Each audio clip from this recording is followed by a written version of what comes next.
The Bluetooth device is ready to pair. The Bluetooth device is connected successfully.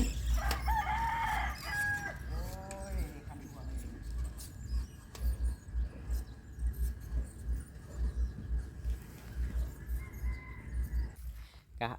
เพื่อให้เป็นการเสียเวลาพี่น้องบ่บัวขาดสิพาพ่อแม่พี่น้องมาเบิ่งกันเลยเนาะพี่น้องเนาะว่าน้องเบยเพิ่นเฮ็ดอีหยังแหน่พี่น้องเปลี่ยนไปหลายบ่นั่นนี่เนาะ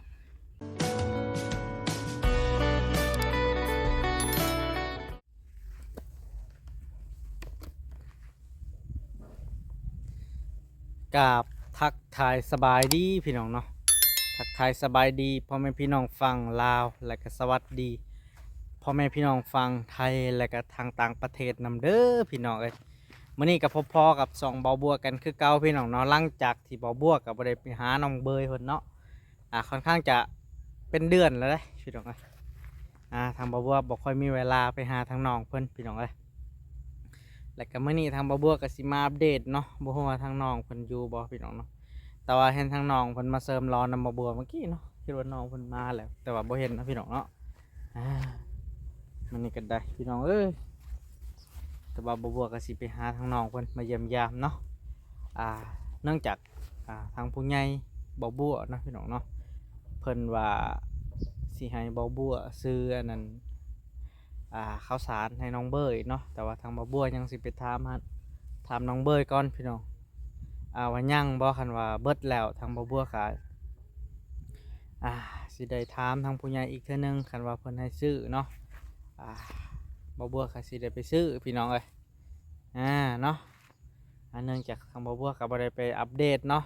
แล้วก็ทาง FC นั่นนี่เพิ่นก็อยากเบิ่งเนาะอยากเบิ่งน้องเบยเนาะพี่น้องเนาะช่วงนี้ทางบัวก็บ่ค่อยมีผู้ใหญ่เข้ามา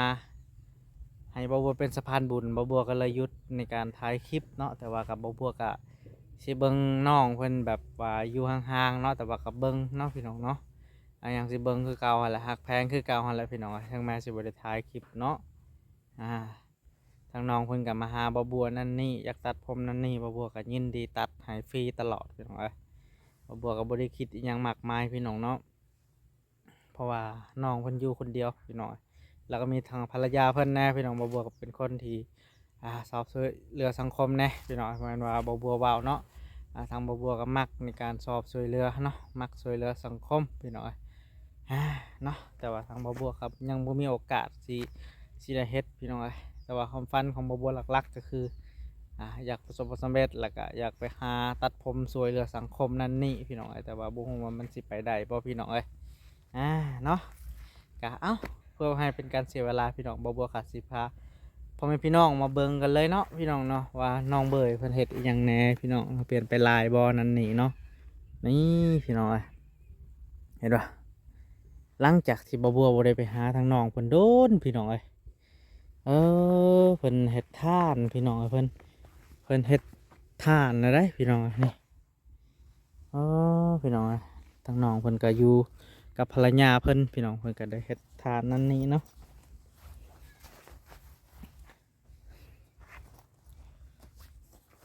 เพิ่นก็ได้เฮ็ดเตาถ่านได้พี่น้องอันนี้ควันกุ้มกลมเนาะพี่น้องนี่เพิ่นเฮ็ดได้ซองเต่าเนาะโรงงานถ่านเนาะแต่ว่าบ่ฮู้ว่าสิพอทางน้องเบยเพิ่นบ่พี่น้อง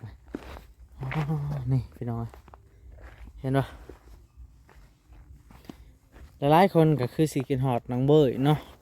แต่ว่าทางบัวก็บ่มีโอกาสแล้วก็จักบ่น่าสิถ่ายยังเนาะพี่น้องเนาะเพราะว่าบัวถ่ายก็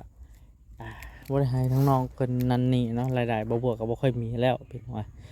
แล้วก็บ่มีผู้ใหญ่เข้ามาอีกเนาะพี่น้องบ่มีผู้ใหญ่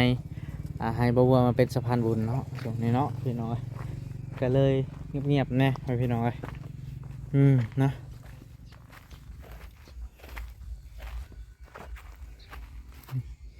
เพิ่นก็ได้มั่งเรียบร้อยแล้วได้พี่น้องอันนี้บัวเพิ่นสิเฮ็ดอีหยังพี่น้องเนาะนี่เพิ่นคือสิได้เฮ็ดอันน่ะสวนเบาะหรือว่าหยังพี่น้องเห็นบ่เพิ่นได้ปักหลักนะนี่ปักหลักหัวไว้เนาะ บ่ฮู้ว่าเพิ่นสิเฮ็ดอิหยังพี่น้องน่าสิแม่นเพิ่นสิได้เฮ็ดสวนเนาะพี่น้องเพิ่นสิได้เฮ็ดสวนอิหยังสักอย่างแหละเพิ่นสิได้ปลูกอิหยังสักอย่างเนาะแต่ว่าทางน้องเพิ่นก็คือสิบ่ค่อยมีงบเนาะซื้อนั่นนี่เนาะนี่ทางน้องเพิ่นก็เฮ็ดทานมาขายได้พี่น้องนี่ขวัญกุ้มสงสัยนะเพิ่นอัดเลยได้พี่น้องตามเบิ่งเนาะเพิ่นอัดแล้วเนาะ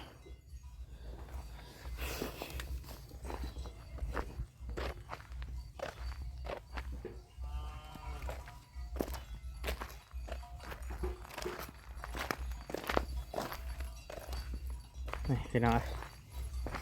แต่ว่าเพิ่นล็อกประตูไว้เนาะเพิ่นคือสีบริยูเด้พี่น้อง เพิ่นล็อก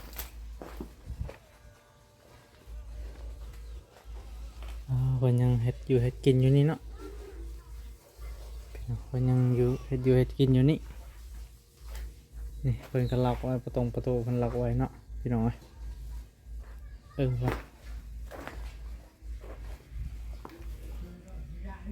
คือว่าบัวบ่เคยเห็นแล้วเพิ่นต้นใดวะเพิ่นสาบเองเลยจากไหนพี่น้อง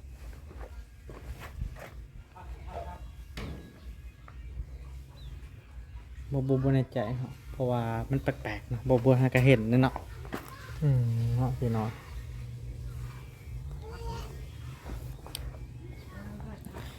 ไปพี่น้องเนาะมื้อนี้ทางบัวสิพามาเบิ่งสวนเพิ่นเนาะเพิ่นหลังจากที่บัวไปได้ไปหาเนาะตั้งแต่เพิ่นยังปลูกผักบัวปลูกหลายๆอย่างเนาะโอ้โหสิเป็นบ่พี่น้องมื้อนี้บัวสิมาเบิ่งเนาะพี่น้องเนาะมื้อนี้บุกเพื่อนเพิ่นเลยบ่เห็นเพิ่นพี่น้องมื้อนี้ก็ได้บัวบุกถึงที่เนาะ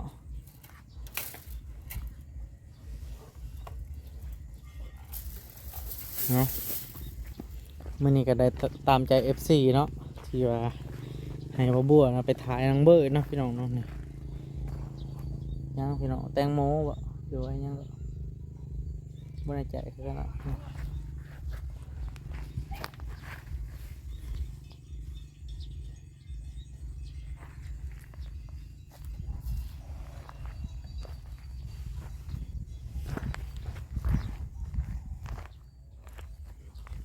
เฮ้ย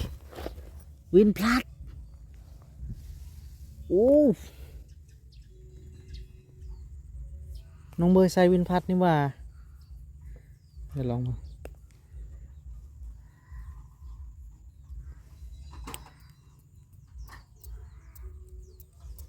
วินพัดวินน่ะนะของคนดังนะพี่น้องเนาะของพี่วินแต่ว่าบัวกับใส่เบิงแล้วเนาะแต่ว่าบ่แม่นรุ่นนี้เนาะบัวใส่รุ่นสีดำแล้วก็มีฝ้าในนี้เนาะคือสิแม่นเจอของกรอบแล้วบัวเนาะบัวเจอของกรอบเลยพี่น้องเห็นปะบัวเจอของกรอบเนาะตัวนี้รู้สึกว่าน้ำหนักหนักนะพี่น้องเนาะตัวนี้หนักกว่าเนาะนี่ของวินฟัดเนาะเห็นปะน้ำหอมของวินเนาะคนดังระดับอันดับหนึ่งเนาะอันดับหนึ่งของประเทศลาวเนาะแล้วก็เพิ่นก็ได้มาอยู่เมืองไทยเนาะแต่ว่าก็อยู่เมืองไทยก็อันดับหนึ่งอันดับสองอะไรเนาะความแบบว่าเพิ่นขายดีเนาะ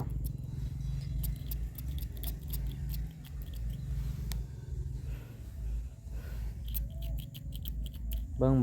บัวสีใส่แขนนะพี่น้องเนาะนี่บัวหอมพี่น้องหอมนะของวินเพิ่นใส่วินคือกันพี่น้องบัวเพิ่นใส่วินเนาะวินนี่แพงได้พี่น้องเนาะเพิ่นขายนี่500 บาทได้บัวซื้อ300 350,000เนาะบัวซื้อแต่ว่าคือสิแม่นเจอของปลอมเนาะว่ามันบ่ติดทนนะพี่น้องเข้าเรื่องใหม่พี่น้องแม่นี่เข้าเรื่องวินบัวก็สิเข้าเรื่องอนาสวดน้องเบย์อีกพี่น้องนี่มาแต่งเพิ่นแต่ว่าแห้งๆเนาะรู้สึกว่าบ่มีไผฮดบ่เลยจังได๋หอมพี่น้องวินเนาะนี่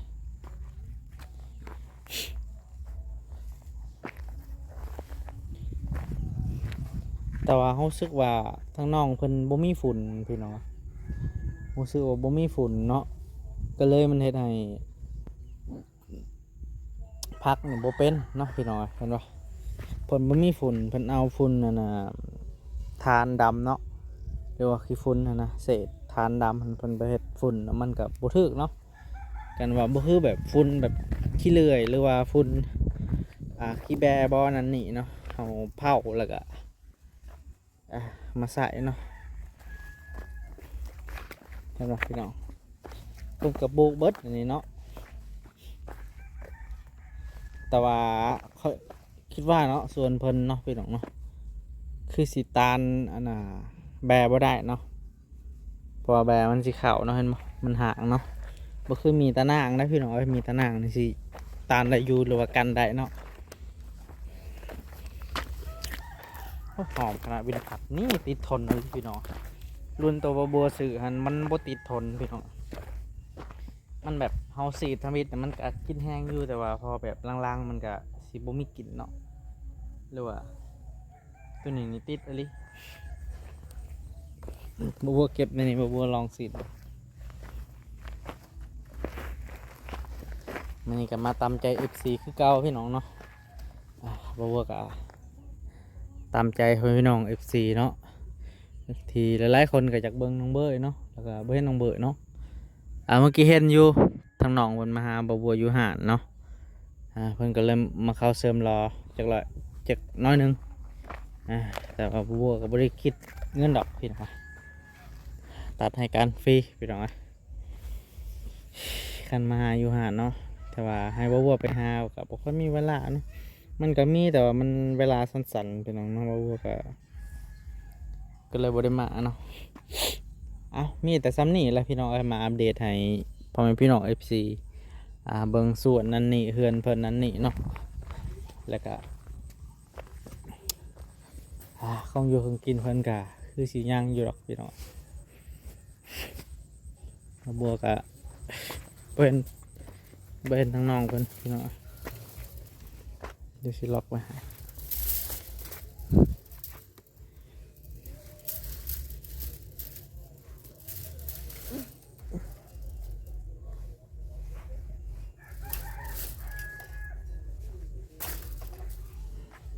เรียบร้อยบุมีคนอยู่เนาะบัวน้องมันไปใส่บุมีเพลยอยู่ในนี้เนาะเห็นเงียบกิ๊บพี่น้องห้องมันก็ล็อกไว้เนาะที่ซีเมนต์เพิ่นหาอยู่หากินนะมั้งเนาะพี่น้องก็มีแต่เท่านั้นเนาะพี่น้องเนาะบัวก็ถามว่าไปยังบัวคือบัวไปทายน้องเบยหรือว่าอยากให้หรือว่าไปทายเนาะบางคนก็ยันแบบไปบุกเคือนคนนั้นนี่เนาะยันแบบบ่ให้อิสระนั้นนี่เนาะพี่น้องเนาะหลังจากที่ถ่ายไปแล้วโดนแล้วก็มันยังมาถ่ายอีกนั่นนี่ทางบัวก็ยันแบบนั้นเนาะยัน FC ว่าบ่ให้อิสระทางน้องเนาะยันแบบถ่ายนั่นนี่แล้วก็เคินว่าจังใดเนาะยังมาอัปเดตนั่นนี่เนาะแต่ว่าทางน้องเพิ่นก็บ่มีปัญหาเพิ่นมาเนาะมาถ่ายโลดเพิ่นก็ให้บ่มาถ่ายเนาะก็มีแต่เท่านั้นได้พี่น้องเราบอกกันมาอัปเดตให้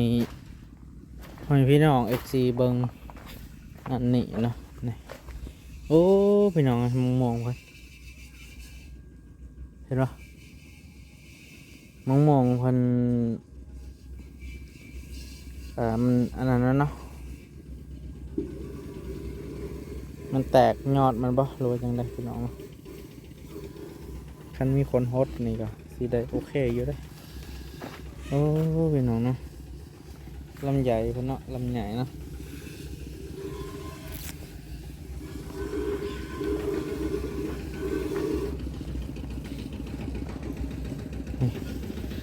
หมากอันนี้ตอนนั้นเป็นอยู่แต่ว่าตอนนี้บ่เป็นแล้วเนาะเป็นไง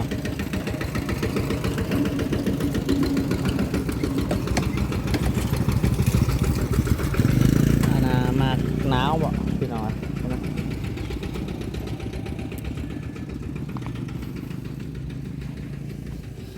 กระทั่งเพื่อนของไอ้แก้วเนาะพี่น้องเพื่อนบ้านเนาะถ้าที่ไทยเขาเรียกว่าเพื่อนบ้านติดกันเนาะบ้านติดกันก็เขาเรียกว่าเพื่อนบ้านพี่น้องหลังจากที่อันนั้นบ่ได้ไปถ่ายนั่นนี่นั่นเนาะเฮ้ยบ่บัวเขาว่าไปยังไงบ่ได้ไปถ่ายโดนนั่นนี่เนาะนะทางน้องเพิ่นก็ได้ถมแล้วได้พี่น้องเพิ่นถมแล้วเนาะรู้สึกว่าสิมีผู้ใหญ่เข้ามาเทให้หรือว่าก่อให้บ่จังไดเนาะพี่น้องเนาะยันว่ามีทางผู้ใหญ่ให้ก่อก็ดีคือกันพี่น้องเนาะเฮ็ดเฮือนครัวแล้วก็ห้องน้ำเนาะ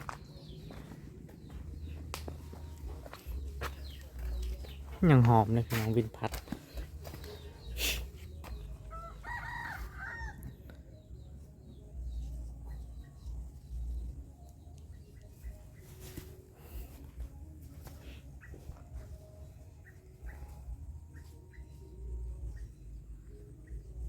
พี่น้องเห็นอยู่บ่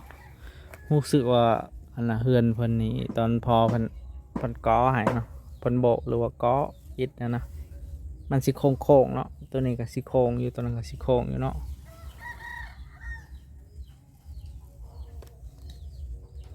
งามพี่น้องแต่ว่าโอเคอยู่ได้เฮือนเนาะ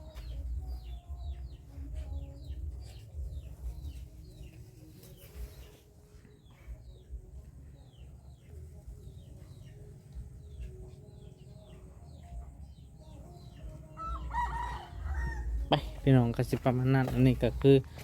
ต้นมะกล้วยเพิ่นพี่น้องต้นมะกล้วยเนาะต้นกล้วย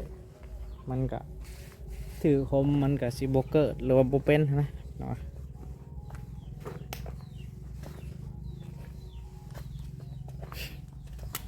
มื้อนี้บ่เห็นน้องเพิ่นเนาะพี่น้องมัน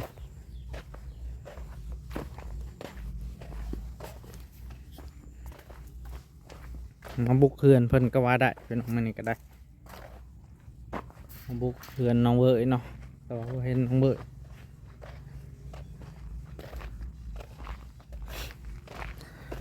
เอาก็สิประมาณนั้นพอพี่น้องมื้อนี้ก็ได้บ่ฮู้ว่าทั้งน้องเพิ่นไปไสพี่น้องเนาะเอากะโอเคเนาะพี่น้องเนาะสำหรับคลิปนี้บ่าวบัวก็มาอัปเดตให้พ่อแม่พี่น้องได้เบิ่งรับชมเฮือนน้องเบยสถานที่น้องเบยเนาะหลังจากที่บ่าวบัวก็บ่ได้ถ่ายแล้วก็บ่มีไผเข้ามาถ่ายทางน้องเบยเพิ่นพี่น้องว่ากินจังใดอยู่จังใดพี่น้องแล้วก็เรื่องข่าวสารนั่นนี่เนาะพี่น้องเนาะทางบ่าวบัวก็ยังสิไปถามทางน้องเพิ่นคือเก่าเนาะบ่าวบัวว่าสิถามเพิ่นเมื่อกี้แต่ว่าบ่าวบัวก็ลืมพี่น้องแต่ว่ายังสิมาถามคือเก่าพี่น้องครับว่าเบิดแล้วบ่าวบัวก็สิได้ซื้อให้น้องเพิ่นเนาะเพราะว่าทางผู้ใหญ่สั่งให้บ่าวบัวซื้อให้พี่น้องเนาะสิประมาณนั้นพี่น้องแต่ว่าก็บ่เห็นเพิ่นพี่น้องเนาะมื้อนี้ก็ได้เนาะเอาพี่น้องเนาะสำหรับคลิปนี้บ่าวบัวก็มาอัปเดตแต่ว่าก็บ่เห็นทางน้องเบยเพิ่นพี่น้องบ่ฮู้ว่าเพิ่นหาอยู่หากินบ่พี่น้องเพิ่นไปหาอยู่หากินแหละพี่น้องบ่เห็นเนาะตอนแรกๆเนาะกะโอเคพี่น้องเนาะสำหรับคลิปนี้บ่าวบัวกะมาอัปเดตคร่าวๆเนาะพี่น้องเนาะเพื่อให้พี่น้อง FC ได้เบิ่งเนาะพี่น้องเนาะเอากะสำหรับคลิปนี้บ่าวบัวกะสิได้ปิดคลิปไว้เพียงส่ำนี้ก่อนพี่น้องเนาะก่อนอื่นก็อย่าลืมฝากกดไลค์กดติดตามให้บ่าวบัวในเด้อพี่น้องเพื่อเป็นกำลังใจให้บ่าวบัวเฮ็ดคลิปต่อๆไปพี่น้องเอาสำหรับคลิปนี้บ่าวบัวกะสิขอกล่าวคำว่าสบายดีพี่น้องบ๊ายบาย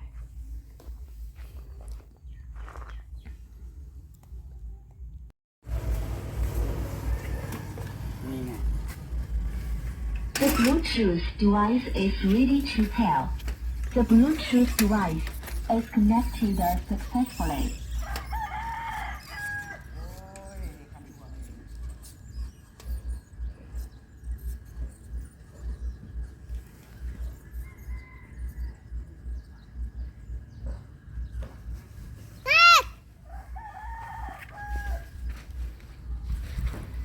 มื่อนี้เห็นน้องเบยเข้ามาตัดผมนะพี่น้องนะ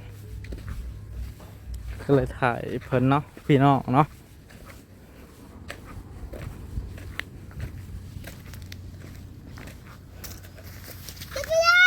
เฮ้ยเสียงแจ็คเขาเองเนี่ย